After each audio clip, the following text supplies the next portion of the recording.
जय श्री कृष्णा। राधे राधे। आज का विषय है धर्म मूर्ति भगवान सदाशिव के धर्मोपदेश।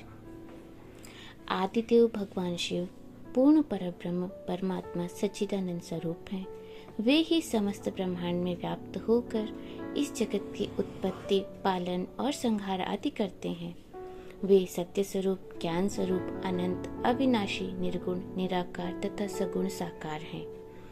वे ही संपूर्ण विद्याओं के ईश्वर तथा समस्त प्राणियों के अधीश्वर हैं।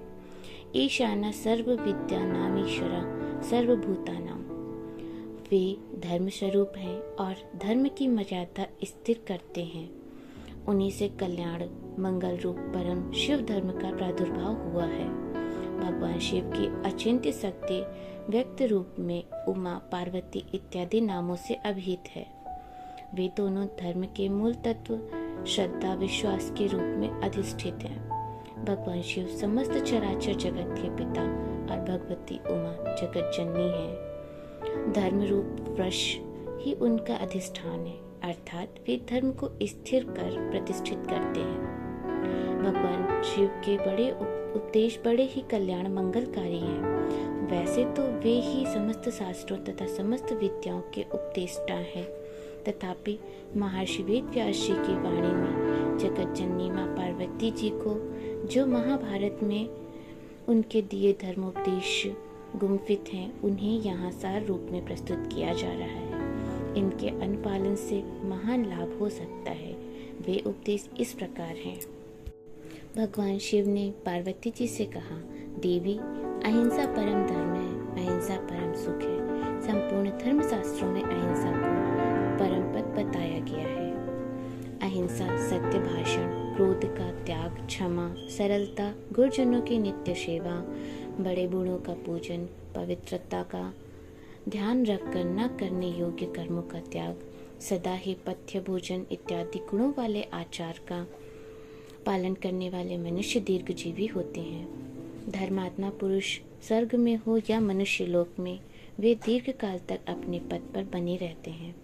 इनके सिवा दूसरे जो पापकर्मी, प्रायः झूठ बोलने वाले, हिंसा प्रेमी, गुरुद्रोही, अकर्मण्य, शौचाचार से रहित, नास्तिक, घूरकर्मी, सदा मांस खाने और मद्य पीने वाले, पापाचारी, गुरु से द्वेष रखने वाले, क्रोधी और कलह प्रेमी हैं। ऐसे असदाचारी पुरुष चिरकाल तक नरक में पड़े रहते हैं तथा तिर्यक योनि में स्थित होते हैं। वे मनुष्य शरीर में अत्यंत अल्प समय तक ही रहते हैं। जो हिंसा दोष से मुक्त होकर संपूर्ण प्राणियों को अभयदान कर देता है, उसी को धर्म का फल प्राप्त होता है। जो संपूर्ण प्राणियों पर दया करता है, सबके साथ सरलता का बर्ताव करता और समस्त भूतों को आत्मभाव से देखता है, वही धर्म के फल से युक्त होता है।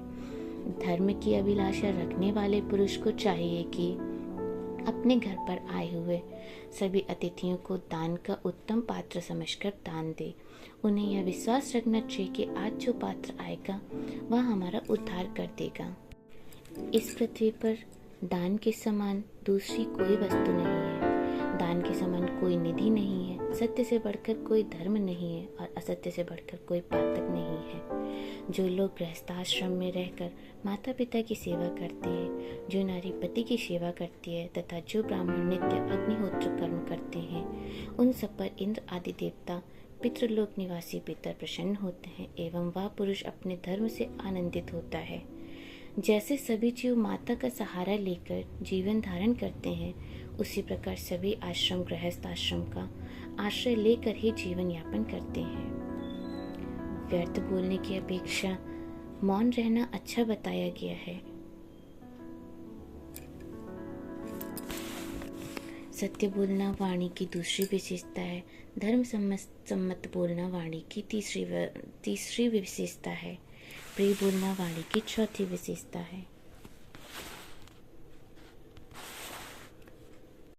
भोगों की तृष्णा कभी भोग भोगने से शांत नहीं होती, अपितु घी से प्रज्वलित होने वाली आग के समान अधिकाधिक बढ़ती ही जाती है। तृष्णा के समान कोई दुख नहीं है, त्याग के समान कोई सुख नहीं है। समस्त कामनाओं का परित्याग करके मनुष्य ब्रह्म भाव को प्राप्त हो जाता है।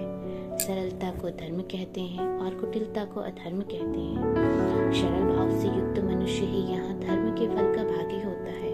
क्षमाशील, जितेंद्रिय, क्रोध विजयी, धर्मनिष्ठ, अहिंसक और सदा धर्मपरायण मनुष्य ही धर्म के फल का भागी होता है। जो पुरुष आलस्य रहित, धर्मात्मा, शक्ति के अनुसार श्रेष्ठ मार्ग पर चलने वाला, सच्चरित्र और ज्ञानी होता है, वह ब्रह्म भाव को प्राप्त हो जाता है।